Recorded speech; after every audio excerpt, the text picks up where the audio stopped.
पंजाब हुकूमत का किसानों से गंदम खरीदने का कोई इरादा नहीं। पंजाब हुकूमत ने चंद हफ्ते पहले गंदम की फी मन इमदादी कीमत 3900 रुपये मन मुकर्रर की थी।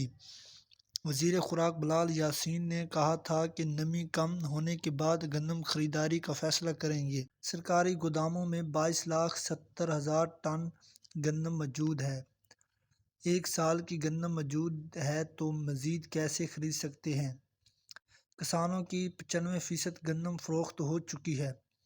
किसानों का नाम लेकर मिडल मैन ने शो मार्च रखा है। मरीम नवाज मिडल मैन के बजाय किसानों को बराह रास्त फ़ायदा देना चाहती है। हुकूमत किसानों का हक मार कर मिडल मैन को फ़ायदा नहीं पहुंचा सकती। गंदम खरीदारी के अरबों रुपए बचाकर किसानों को किसान का कार्ड समेत दूसरी सहूलतें दी जाएगी। सुनिए ये रिपोर्ट। पंजाब में 23 लाख टन गंदम मौजूद है, जो एक साल के लिए बहुत है।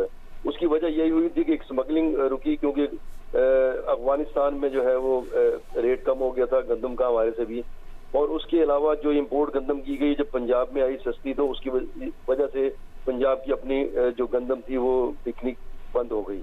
तो हुकूमत ने फैसला किया है, बल्कि ये इरादा नहीं फैसला किया कि उन्होंने इस साल अभी गंदम नहीं खरीदनी, क्योंकि इससे वो कहते हैं कि किसानों से कोई फायदा नहीं होता, ये मिडिल मैन सारे पैसे कमाते हैं। इन्होंने जो स्कीम बनाई है हुकूमत पंजाब ने कि एक उन्होंने ऐप मुकर्रर किया जिसपे इस बार 6 एकड़ से कम जो किसान थे उनकी 3 लाख एप्लीकेशन आई हैं।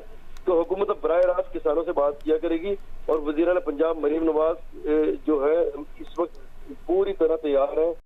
देखें, हुकूमत ने 3900 रुपये मन कीमत मुकर्रर की है, लेकिन कोई खरीद ही नहीं रहा। हुकूमत खरीद ही नहीं रही। ये बिल्कुल उन्होंने जो उनका डाटा इकट्ठा किया, देखिए हम तो खुद नहीं कह सकते, उनका डाटा जो इकट्ठा किया उनका 95% की बिक चुकी है गंदम। ये मिडिल मैन ने उठा लिया। जिस तरह मैं आपको बताता चलूं कि गंदम की नकलो हमल पे कोई पाबंदी नहीं। अब सिंध हुकूमत ने 4000 रेट मुकर्रर किया, तो यहाँ से ले जाके वो प्रॉफिट कमा के 4000 उधर बेच देंगे, अगर उसमें रेट है। तो अगर आप जब गवर्नमेंट रेट मुकर्रर करती है ना, तो फिर उसमें एक रेट आ जाता है, सब उस रेट पे चलते हैं। अभी तो उनका ये ख्याल है कि जो ओपन मार्केट में जाएंगे तो जिस तरह होती है मोनोपोली नहीं होगी, जो सस्ती बेचेगा लोग उसकी ले लेंगे।